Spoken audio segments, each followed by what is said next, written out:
Você já parou para pensar como um personagem que se parece com um demônio pode ser talvez aquele mais próximo de Deus? Hoje nós iremos falar sobre Kurt Wagner, ou como a gente conhece, o Noturno dos X-Men. Mas não só sobre a história dele, e sim sobre o que ele representa: a fé, a dor e a esperança em um mundo que rejeita.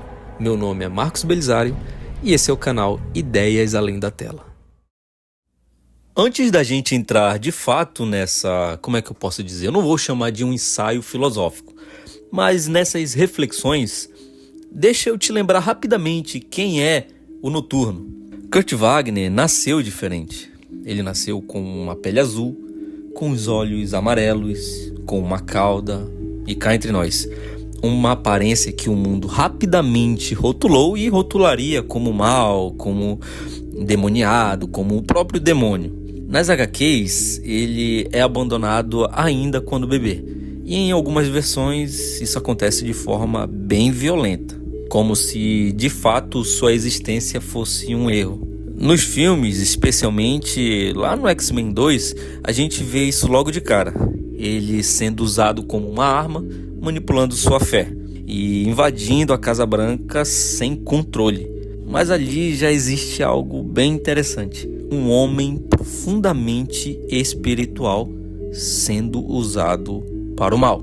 E aí nasce a grande tensão do personagem: a aparência versus sua essência. O mundo olha para o Kurt e já decidiu quem ele é. Isso não é só ficção, isso é profundamente humano. A gente julga pelo exterior, a gente associa a aparência ao caráter. Mas o Noturno, com ele em especial, isso é diferente, pois o Noturno quebra isso. Tem uma cena muito simbólica em X-Men, quando ele aparece escondido nas sombras, sempre evitando ser visto. Não porque ele é mau, mas porque ele já sabe como será tratado.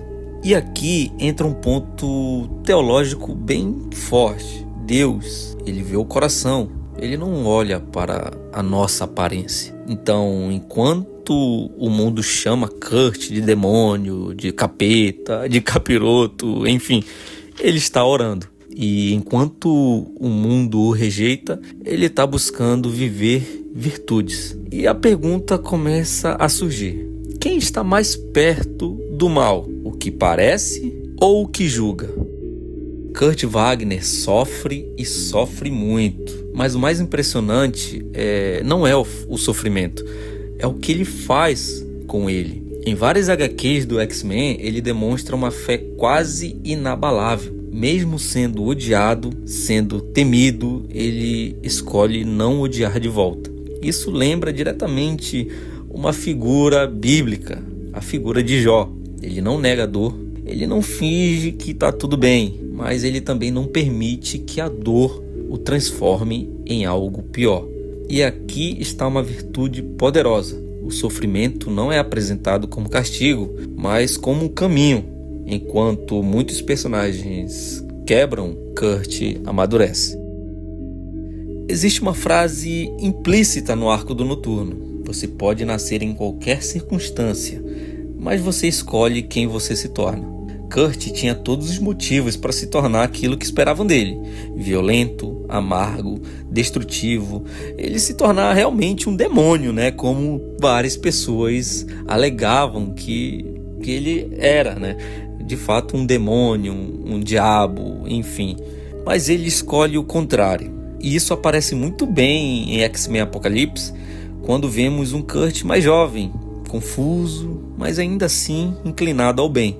O verdadeiro poder dele não é o teleporte, é a decisão diária de agir com bondade. E isso é existencialismo na prática. Não somos definidos pelo que acontece conosco, mas pelas nossas escolhas.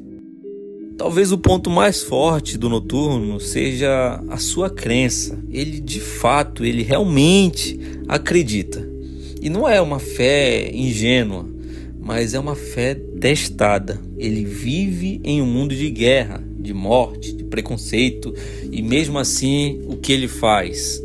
Ele ora, ele reza, ele questiona, mas ele permanece na sua crença. Isso é muito claro nas HQs, onde ele frequentemente conversa sobre Deus, propósito e redenção. E isso confronta diretamente a gente, porque é muito fácil ter fé quando tudo está bem. Mas vamos imaginar no cenário do Kurt, que ele mostra outra coisa: ter fé quando tudo está quebrado, quando a única opção parece ser desistir. Agora pensa comigo, o poder dele é atravessar dimensões, correto? Desaparecer aqui e aparecer ali. Mas nas HQs esse teleporte passa por outra dimensão. Ele passa por uma dimensão sombria, quase infernal. Ou seja, toda vez que ele usa seu poder, ele atravessa o caos, o inferno. Isso é de uma extrema simbologia. Kurt, ele vive entre mundos. Ele vive entre a fé e a dúvida, entre o céu e o inferno, entre a dor e a redenção. E mesmo carregando marcas do inferno no seu corpo, na sua aparência, ele escolhe viver como alguém do céu. Por isso que nós somos tão confrontados com o personagem, por ele viver tudo que vive, passar por tudo que passou, ter sua aparência tão ligada ao que a gente imagina como um ser demoníaco, e mesmo assim ele escolher ter fé diariamente. Em nenhum momento a gente observa o Kurt escolhendo ou deixando de ter fé. Na verdade, a gente sempre observa a sua fé sendo testada, o conflito que ele passa internamente, mas sempre ele agradecendo e orando para Deus. E aí a gente chega de fato num ponto central. O Noturno nos confronta com uma pergunta: o que define quem você é? A sua aparência? O seu passado? Ou as suas escolhas? Em um mundo que rejeita, ele escolhe amar. Em um mundo que odeia, ele escolhe permanecer fiel ao bem. E talvez seja por isso que ele incomoda tanto, sabe? Porque ele revela algo difícil de aceitar. O verdadeiro monstro pode não ser aquele que parece ser. Fica uma pergunta: se o mundo te olhasse só por fora, quem ele diria que você é? E mais importante, estariam certos sobre isso? E com isso a gente chega no final do vídeo. Como eu expliquei, não é nenhum vídeo como se fosse um ensaio filosófico ou algo do tipo, mas é um vídeo para a gente refletir sobre a profundidade desse personagem, como ele nos confronta de fato. Deixe seu like, se inscreva no canal e responda a pergunta aí nos comentários também. Aproveite também e já deixe a sua sugestão, que eu estarei lendo e a gente produz o próximo vídeo e a gente comenta também. Então, que Deus abençoe você e até a próxima.